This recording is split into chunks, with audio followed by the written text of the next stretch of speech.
Hey, what's up? It's Shane with Dynamis Media, and I'm joined here with Stefan. That's me. And if you haven't guessed it, this is drum roll. Go ahead and introduce it. I'm doing the drum roll. You're gonna add an actual drum roll? Yeah. Okay. This is our Silent Sunday Spooktacular special. Ooh. We're just nailing it with the alliterations. I love alliteration. It's the only thing I can do. It's it's what you live for. I truly do. It's probably because like I never thought about it, but my first and last name are both start with S. So I'm always like, subconsciously I just gravitate towards alliteration. It's part of my being now. It's part of your character. It's my identity. Yeah. It's my identity. Yeah, I think so I maybe we'll just kick it off with thanking everyone. So obviously as a horror podcast, this is like our season, right? So we did our Sam Hines season, Devilish Duology. Samhain season. There you go. Okay, there you go. Every just time. checking. Yeah, just making sure I'm awake. Yep. Yeah, and it's been great. We had a blast doing it. I can't wait to do it next year. And I really appreciate everybody supporting us and kind of, commenting, giving us feedback, sharing the show with their friends. We actually did get our Facebook page up and running, so you can find us at facebook.com / the dark side drive-in. Very simple. It should it's a public be page, easy to find. So yeah. And it's run by both Stefan and myself, so this isn't like you have to tweet at one of us or the other one. So I recommend joining or following.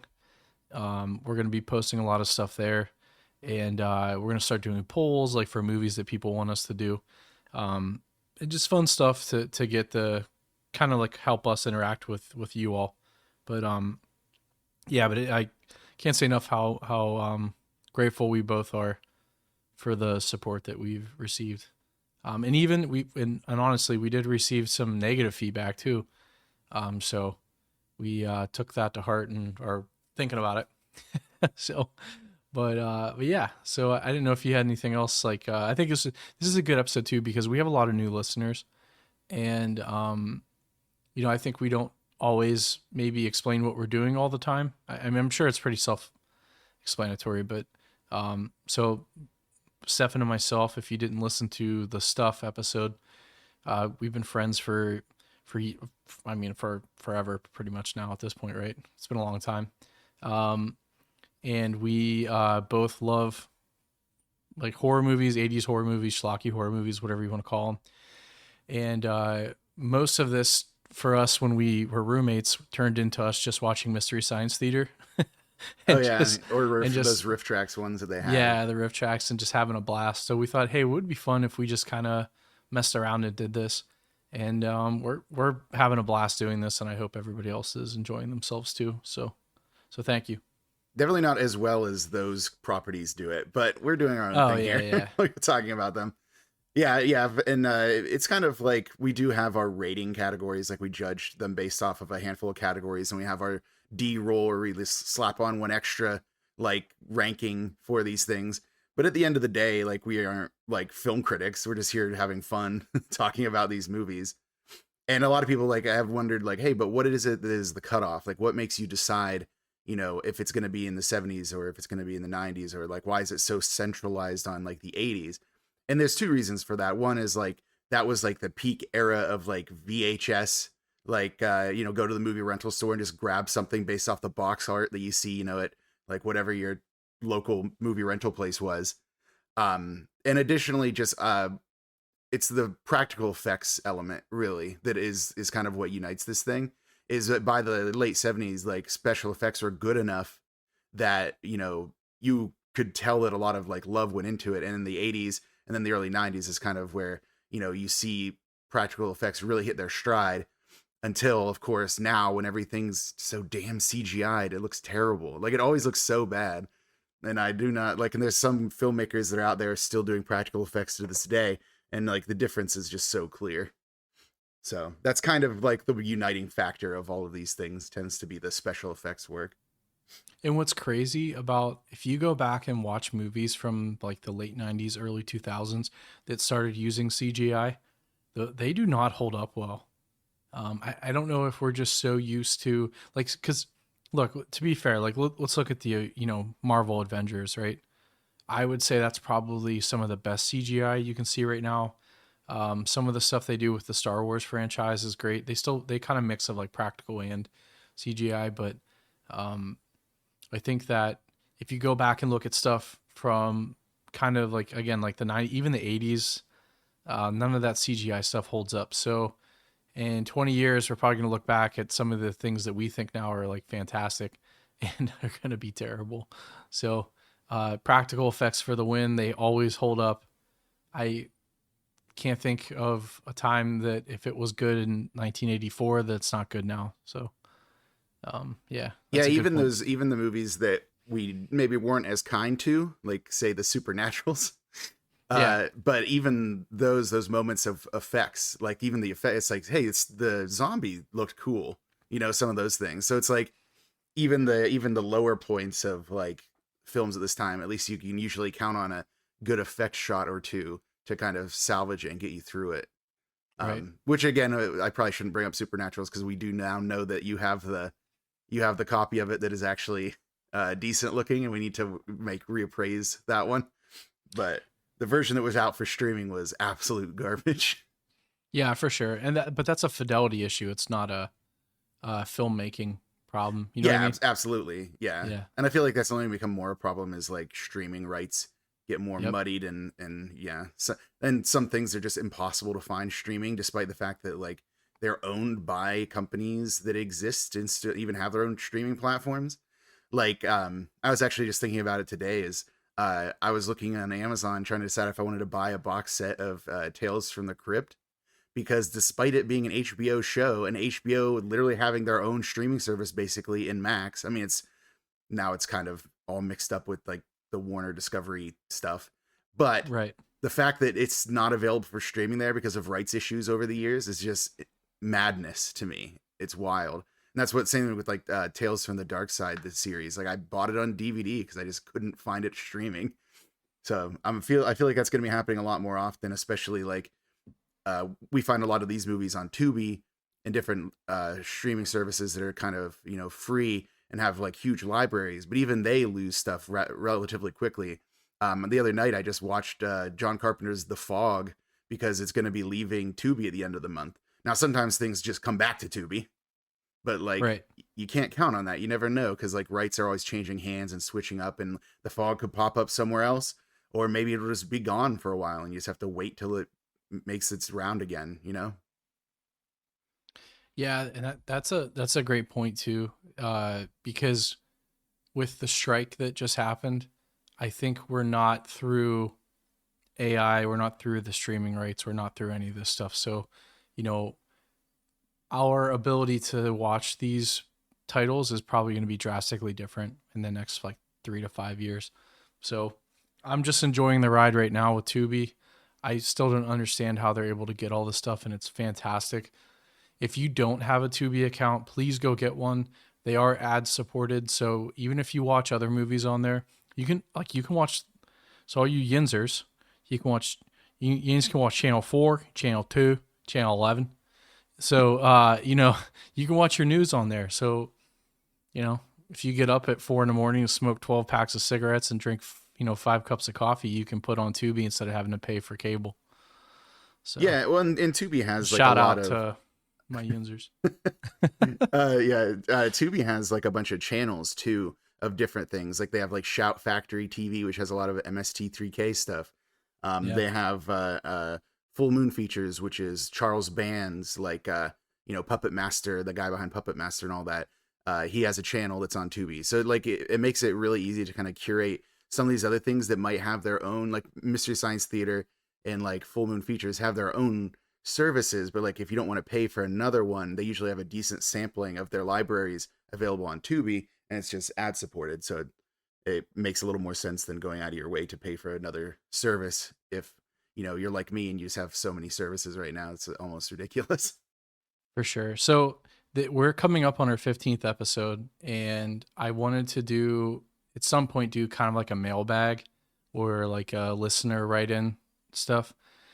I've collected a couple questions that we've received, common ones that I've been asked a couple times, and some that you've even brought up that other people have asked. So probably the one thing that I get asked a lot is, are you guys going to do like riff tracks or MST3K, um, like overdubbing movies? I don't know. That's something that people are interested in. Let us know. But the amount of work that those guys put into that show is unbelievable. So maybe if it's like a one-off, we would do one. But Seth and I both have full-time jobs. As much as we would love to do that, I'm sure I don't want to speak for you, but I think it would be awesome. But those guys watch those movies 6, 7, 8 times and film different segments, and they try out different bits, and then they kind of mash it all together. So it is definitely an art form. And they have teams of writers. Correct, yeah. And we're just two of us. Neither of us are like professional comedians or like comedy writers or anything. So, right.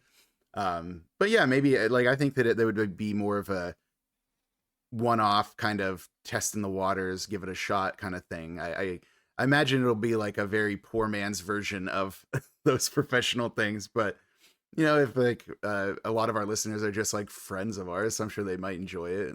So maybe that. Yeah, for sure. And then the other question I get a lot is, what's going on with the merch? We're working on it, I promise. If you know us, reach out to us. We'll give you some updates. But basically, we're designing the shirts right now. So we have our basic shirt, which is just our logo on a black shirt. Super creative. Then we had a couple other ideas that we wanted to play around with. The problem is I'm not very artistic. I can do so much. So I'm not trying to borrow images from other people. So we're trying to do this all ourselves. So we're working with some people that can actually draw or create designs. So if anyone listening, if you're into that or want to try that, reach out to us. We'd be happy to talk to you about some stuff, especially if you have a cool t-shirt design or something like that. Let us know.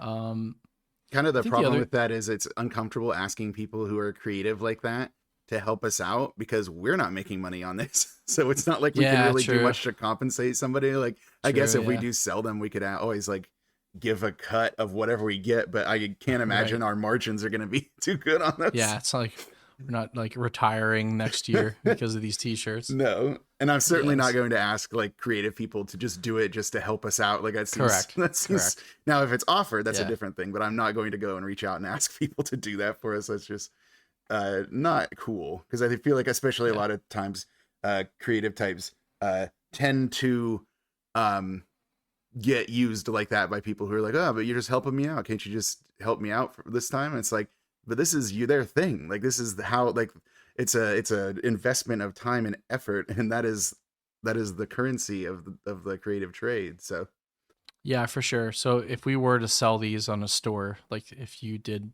design a shirt for us, you would obviously be compensated for said design. So don't think like we would just take your design and run with it. But yeah, I guess the last one, and this is more of a question that was posed to you, was the live show.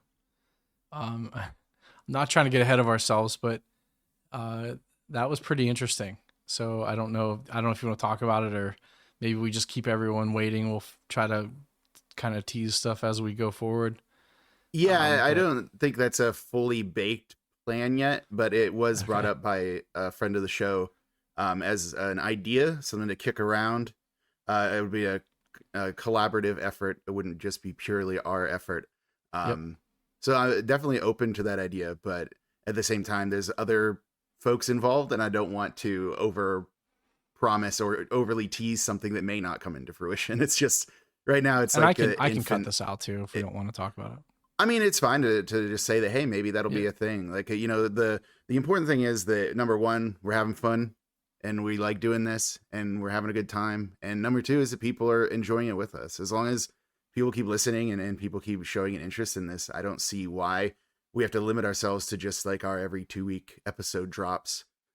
Yep. Assuming someone gets it out in time. Oh man, I knew it was coming. I should apologize. I should have been when I first started. So we have a set schedule, and we're usually pretty good about it. We even recorded early this time, and this was the cursed recording because I had Adobe crash on me at least 3 times, and had to restart. And then I had to travel for work, so I got everything ready and I threw it on our Google Drive. And when I got to my destination, I was unable to download it. So I thought it was an internet issue. Turns out the file was corrupted. I had to revert. Thank God Audacity keeps like recoveries of files. So I didn't lose all of my work. I lost about probably 40% of it. So I was able to kind of bang it out in an afternoon. So, but yeah, I reinstalled Audacity, so hopefully that fixes the issue. But for any of you that edit audio, you understand the pain that is losing an hour or 2.5 hours worth of work. So, yeah, especially since some of our episodes lately have been chunky. So that was probably that was a lot of effort you had to put into that. Yeah, so like rule of thumb, typically like if an episode is like an hour, you're gonna do around an hour to 2 hours worth of editing minimum. So like our 3-hour episodes usually take like anywhere from 5 to 7 hours. Mm-hmm. Yeah. And you have to cut out all the things that would get me canceled. Yeah, all the racist stuff you say, yeah. Yep, and sexist. And sexist. Yeah, you just have to slice down all of my content that's too hot for TV. I think we've only done that 3 times, and all 3 times were something I said, correct?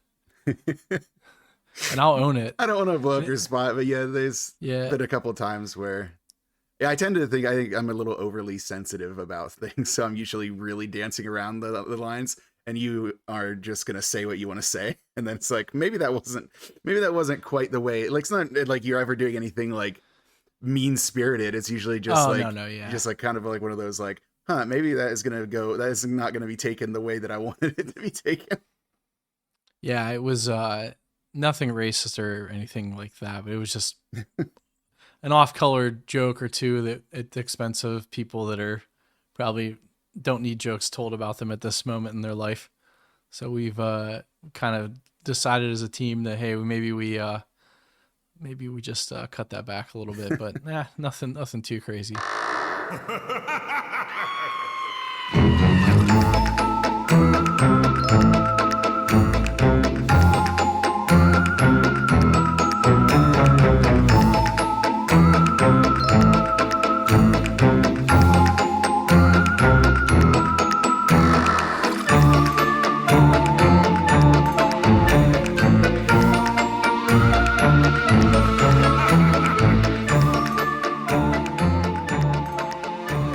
So if you haven't guessed it or aren't from Pittsburgh, we have a local theater in Lawrenceville called the Row House, and they hosted a Silent Sunday. So I have to start this off with you told me about this, and about the Silent Sunday thing. Yes, thank you. Yes, about the Silent Sunday, and I'm like, that sounds pretty interesting. And then I had something come up, and I'm like, I probably can't go. So I didn't even mention it to you, and you're still gonna go. So then something came up. I think, so my wife and her siblings and their cousins all watch Practical Magic every year, and they're like, hey, on Saturday we're gonna go watch Practical Magic, and I'm like, I am going to Silent Sunday with Stefan. So, Sunday, not Saturday. So, I last minute kind of called you. Was like, hey, are you still going to this? And so you were gracious enough to include me in your Silent Sunday plan. So I appreciate it. All I did was tell you what seat I reserved for all of the shows. Yeah. And then you actually caught that I had forgotten to do one for Nosferatu, which would have been a disaster. Your favorite one. Dude, if I'd missed that, I just had to come home and watch it on Blu-ray since I have it on Blu-ray here. But no, it's not the same as in the theater. So I like silent films. It's like one of the more like pretentious things about me is that I really enjoy silent films. So that Row House does that every year. At least they have been the last few years. I always try to make it a point to at least go to a few of them.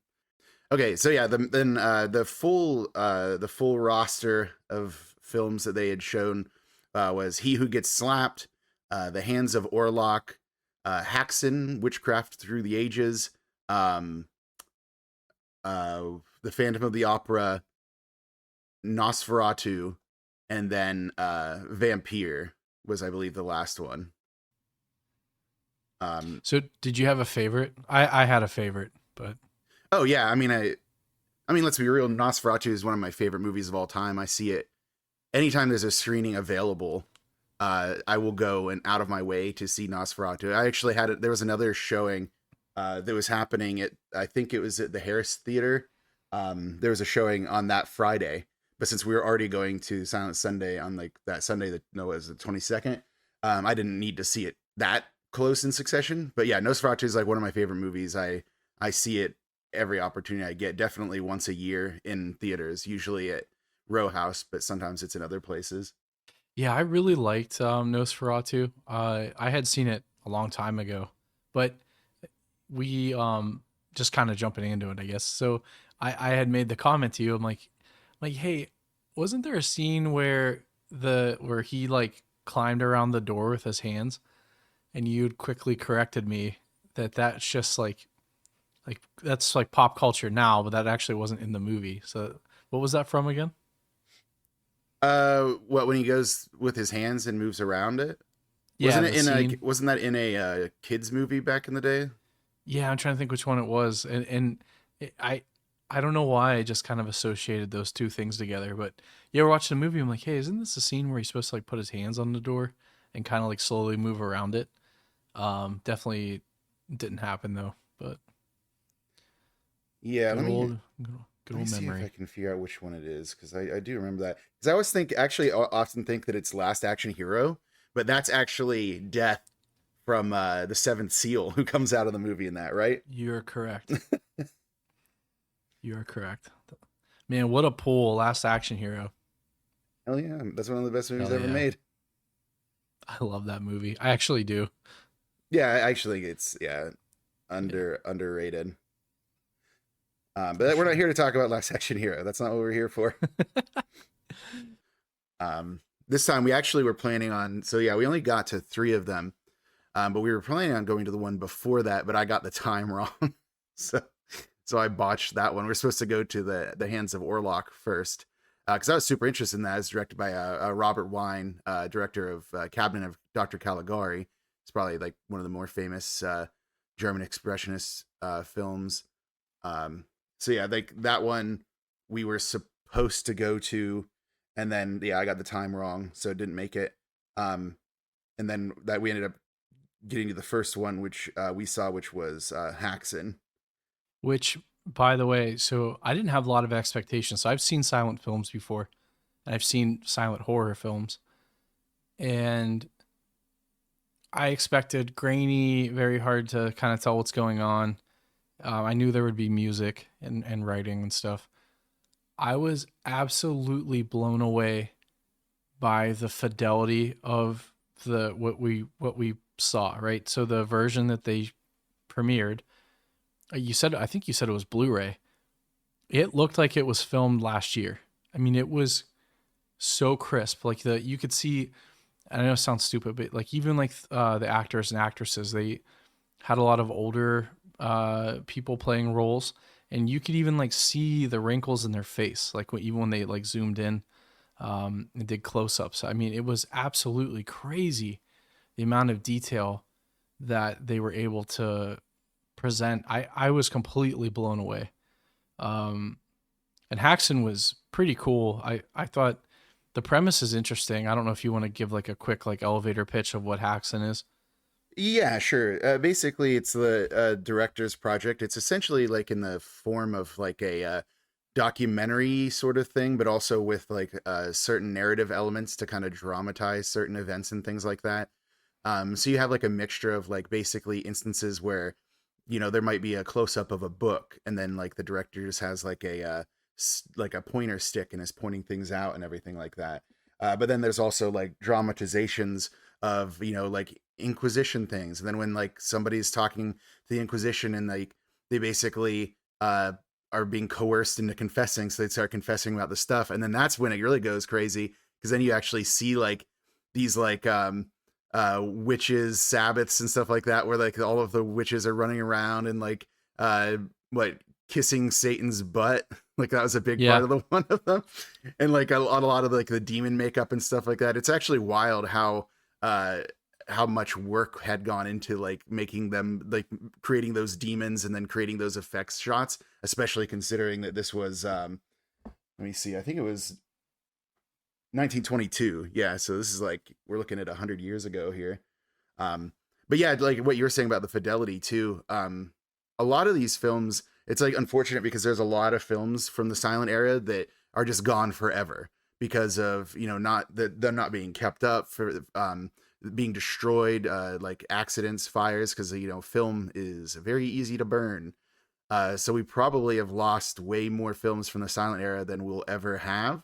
But things like this that have a really good reputation tend to be lovingly restored by like film historians and sometimes championed by you know, directors, modern directors and stuff like that, who have like good experiences with them, um, like good memories of them. Sort of like how on like the, you know, on the book side of things, like H.P. Lovecraft was kind of like an obscure writer at the time of his death, but because of his influence on other writers, he kind of had a second life in more recent years.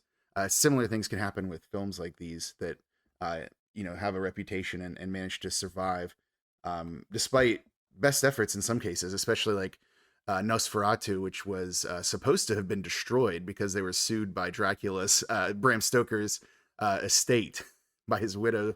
So that was actually supposed to be entirely destroyed, but it survived. Yeah, and I, and the burning too, not from people burning them, like even from use, the heat can actually melt the film. So don't they soak them in something too that was flammable? Yes. Yeah. Yep. Yeah, I can't remember what that is, but yeah, there's like a lot of times the way that they treat the film stock would result in them being way more likely to burst into flames. Um, and I guess I didn't mention Haxan, this film that we were talking about. That's like it's basically this inspired by the director's interest in studying the Malleus Maleficarum, the old witch hammer book, you know, from like the old Inquisition days. So he wanted to do like a visual representation of that. The director is Benjamin Christensen. Um, yeah, and the interesting thing though is probably the only part of it that was kind of like, oof, ooh, buddy, what are you up to? Was he tried to explain away that like a lot of the hysteria surrounding, you know, accusations of witchcraft and stuff like that usually tried to make a link to like mental health issues, but because this is like, you know, still early in the understanding of psychological issues, so yeah, he kept calling it women's hysteria, and it's like, oh no, like it's not quite that. Like and then like a lot of it was like about somnambulism, like sleepwalking. Yeah. Yeah, so it's like I understand he's trying to explain that like in the modern world we don't believe in such things as witchcraft and all that. So I think that his argument kind of fell apart at the end just because of the state of psychological study at that time. But the important thing is he was trying to make the point that there's like witchcraft was, you know, that's nonsense. That's not a real thing. So I was gonna say what's sad is that was progressive at that point. right, exactly, exactly. It's like, oh my god. Yeah. Yeah.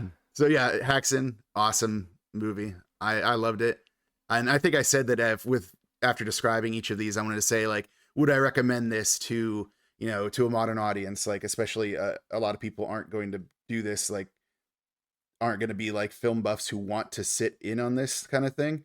It is a little long. It is, I think it's 105 minutes.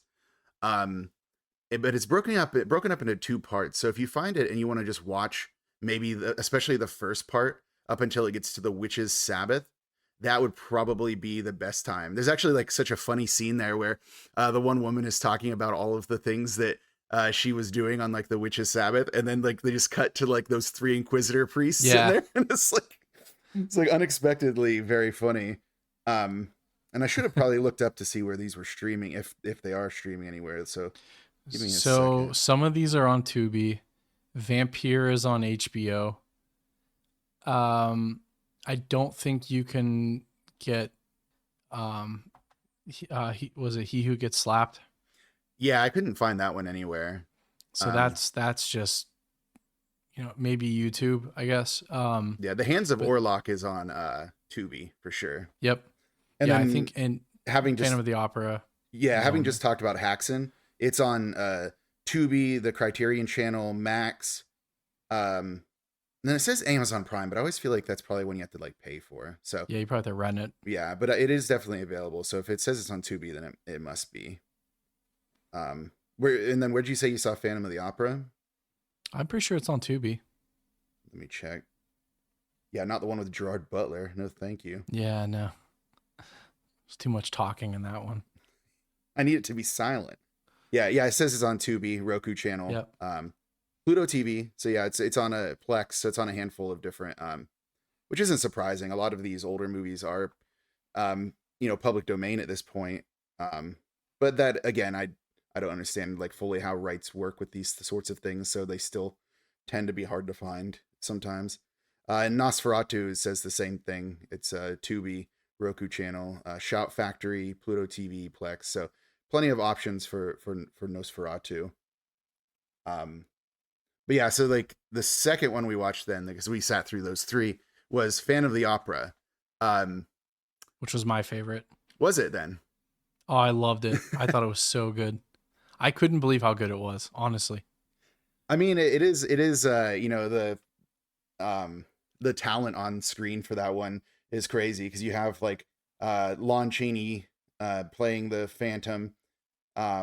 What is it? Mary Philbin, I believe, is Christine in that. So Mary Philbin is a pretty famous actress from the silent era, from the studio system specifically. But man, that actor who played Raoul, ugh, what was that Yeah, about? he's I don't know. he seemed creepier than the Phantom. Yeah, I was gonna say. Well, I like this version of the Phantom a little better. So he's not like a lovesick, um, you know, scorned performer. So he's like actually like an escaped maniac that's like trying to like murder people. Um, and He is and an escape for maniac trying to murder people. yeah, and for being from the 20s, I think it was the 20s, right? Yeah. 25, I believe. Yeah. 25, yeah. It actually had a pretty good jump scare. Like the first time that they take off the mask, and you see Lon Chaney in full, full regalia, full makeup, full whatever.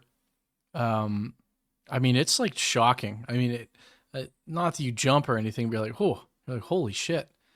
Um, and again, with the ability for them to present this in a upscaled remastered version, they even had some scenes in color, Yes, that was a thing that they which was could do crazy. in old films like that. They had to put a tint on Yeah. on it like frame by frame. So it was like used very sparingly. Probably one of the more famous examples of that is Battleship Potemkin, Sergei Eisenstein's. There's like a red flag, I believe, that flies at the end of that to kind of certify or to show about like the triumph of communism and whatnot. But yeah, like it was what in this it was during the what is it, the masquerade scene when the Phantom showed up as the mask of Red Death or whatever. Yes. Yeah, like Yep. his full red outfit. Yeah, that was very well done actually. You're right. Um Yeah, and I think the real hero of this movie is the music. The and I know that sounds stupid because that's all the sound you get, but you know, like in Haxon, it was very like it was more of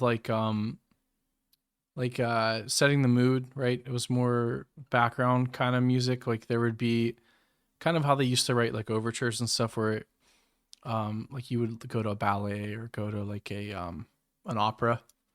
But this one specifically, the music kind of overtook a lot of the scenes that I think would be kind of boring.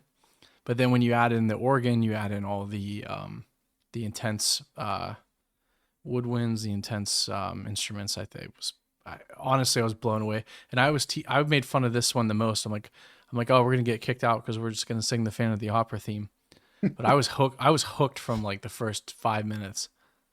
So The I believe that there was a 1929 reissue that Universal did of this with a new accompanying soundtrack, which included like sound effects as well, which is the kind of thing that would have been performed alongside a screening of yeah, this.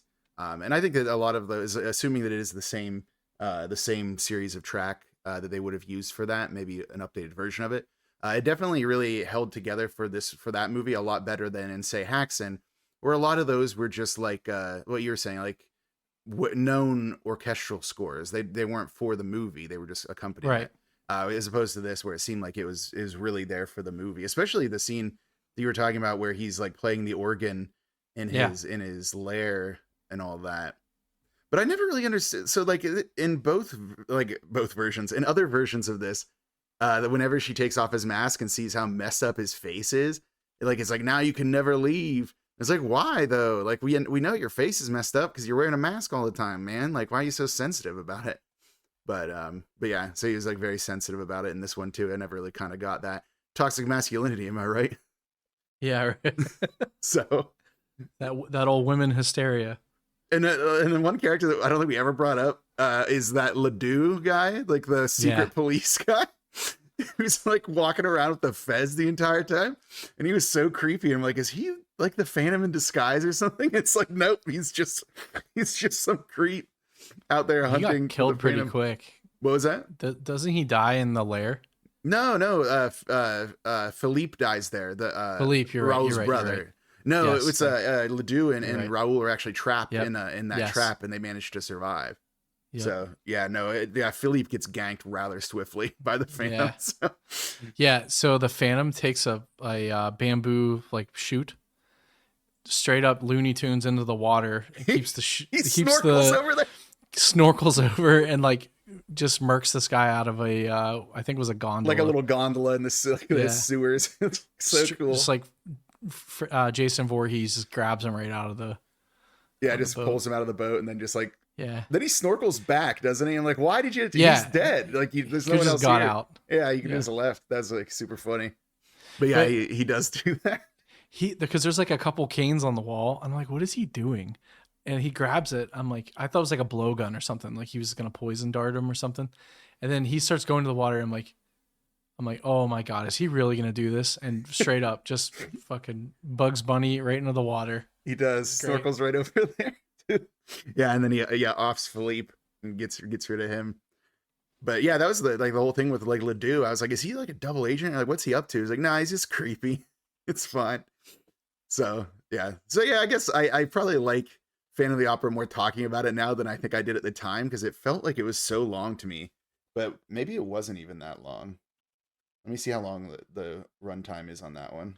Phantom was pretty long. I think the longest one though was Nosferatu, right? I don't know. Phantom said it was 107 minutes. I don't know. Nosferatu doesn't feel that long to me, but I think it was like 115 or something. Nosferatu is pretty long. yeah, let me check. It says that 63 to 94 minutes. I'm pretty sure that the most versions are like 70 some, but it depends on actually the speed of the reels in that one because like they can play it at different speeds. Yeah, And actually, my Haxan. my Nosferatu. So I have a restored Blu-ray version of it, which looks amazing. But the first DVD copy that I had of Nosferatu, which is like I bought like a third-party version of it because it's so old that it just is in the public domain. Anyone can produce a version of it, and it was bad. Like it was like a bad transfer. So I'm glad that it seemed like they used the same transfer for this as they used for that special edition Blu-ray. I honestly wouldn't be surprised if it wasn't the exact same Blu-ray that I have. But as you can tell, I'm trying to I'm starting to go to Nosferatu, but I actually do want to say for Phantom of the Opera, recommend, right? Like that's one that holds up really well. Yeah. Yep. Yeah, I think that audiences might, like I said, it might get a little slow in the middle and stuff like that, and especially since like the musical is so big, it's like we already kind of know this story.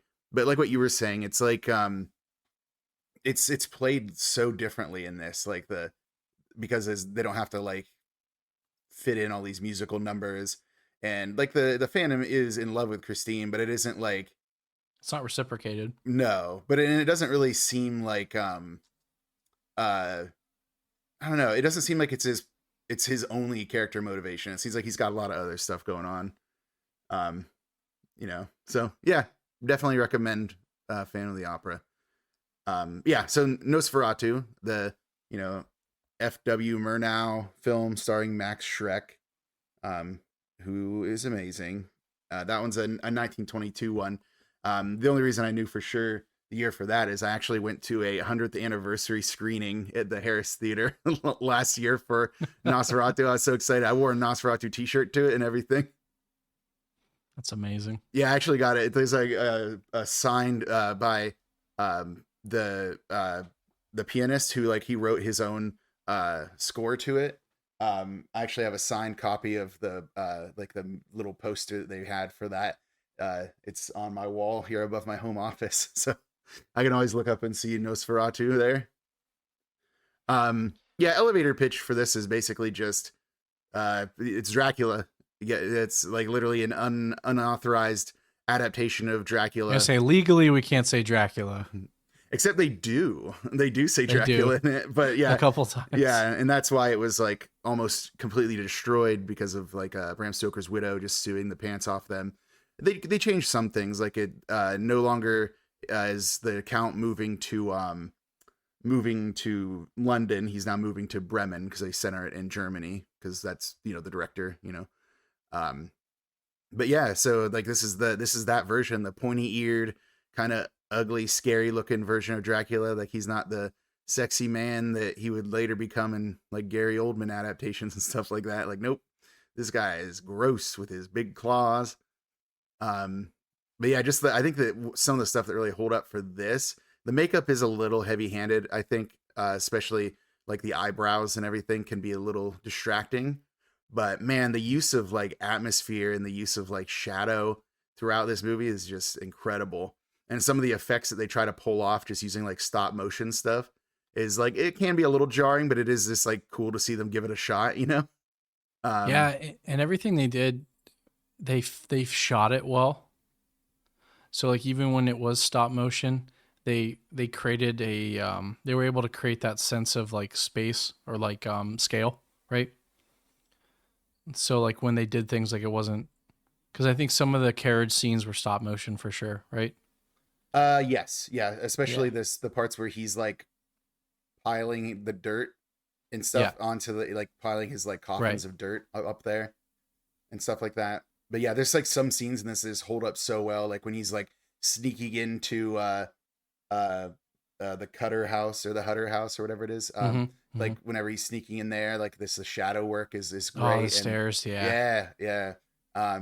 And then like the scene on the boat when he's like sitting up, like that's a famous scene for a reason. That's just jarring, the way he like just stands up in his coffin. It's been done to death a million times, like referenced, but there's a reason why it's been referenced so many times. Um, yeah, so I know that if we're gonna say like, hey, yeah, this is a recommend or not, I can't see this movie clearly.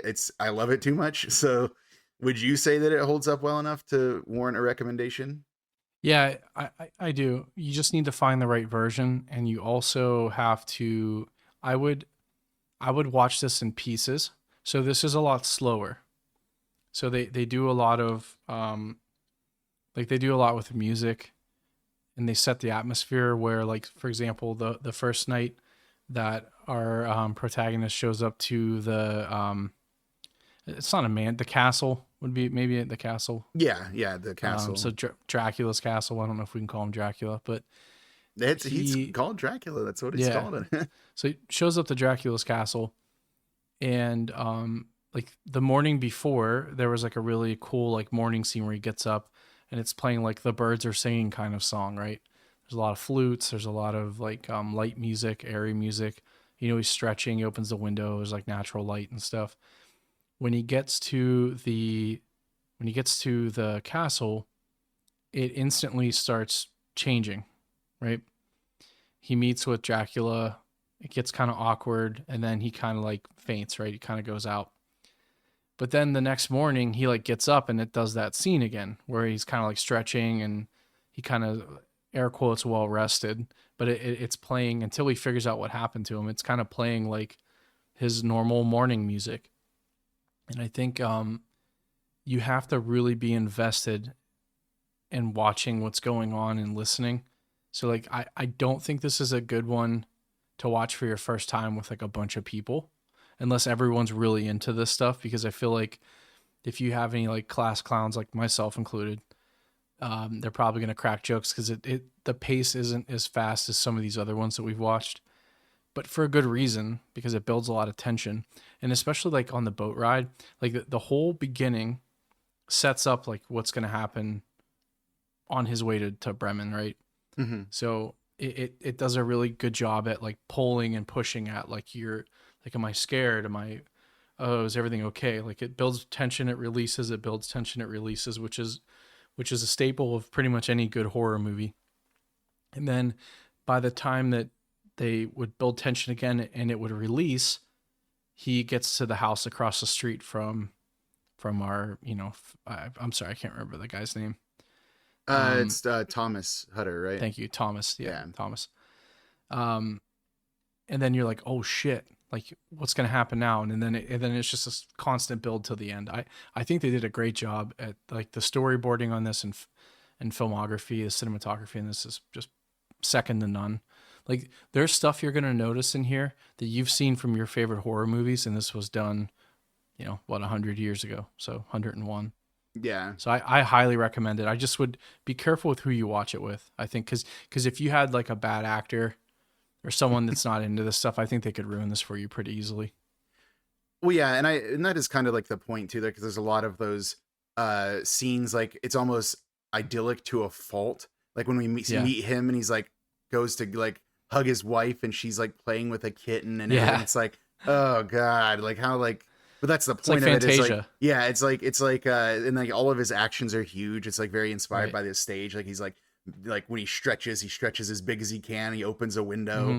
Like locals are talking about a werewolf, and it was just funny stuff. But like there's like this turning point where all of these like pantomiming like moments of like where it's like, oh, this is quaint or whatever. But whenever he is going into the coach, and it's like very heavily implied that the guy who's like driving the coach is actually Dracula, that it's just like in disguise.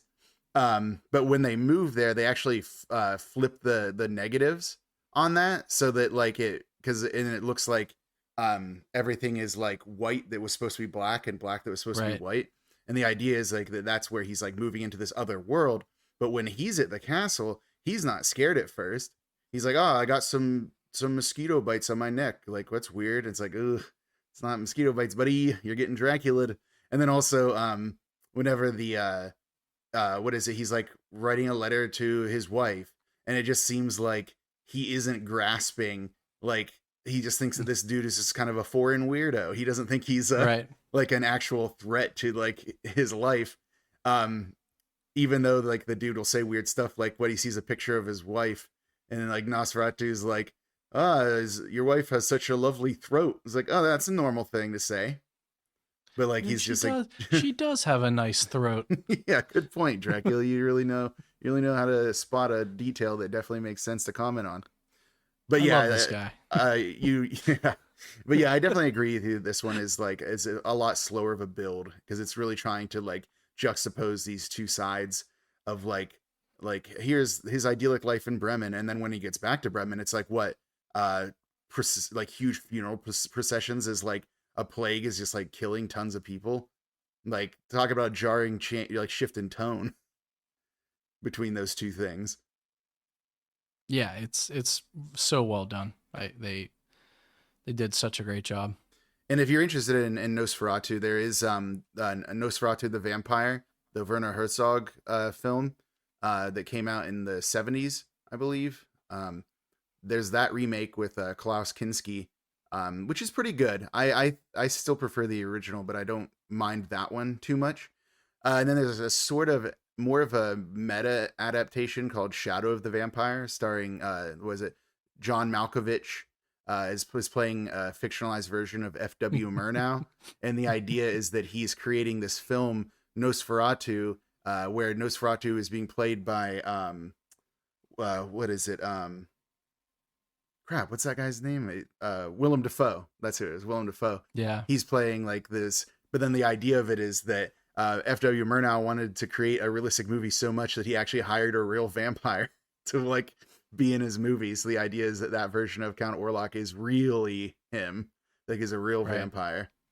And then and that one was like, I think 2000 is when that movie came out. And like I said, it's less of an adaptation of like the story than it is like a commentary on it. Like there's a lot of scenes of just John Malkovich giving these long, like meta narrative sort of like speeches about like filmmaking and everything. So it's kind of weird. Like there's a lot of weirdness to that one. I love John Malkovich, so yeah, he's really good in that. Yeah, it's so interesting. And then finally, the last one is going to be coming up. There's a Nosferatu adaptation that's being directed by Robert Eggers, the director of The Witch and The Lighthouse and The Northman. We've been waiting for this for a while. This is gonna be an adaptation that I think the titular vampire and that will be played by the dude from It, Bill Skarsgård.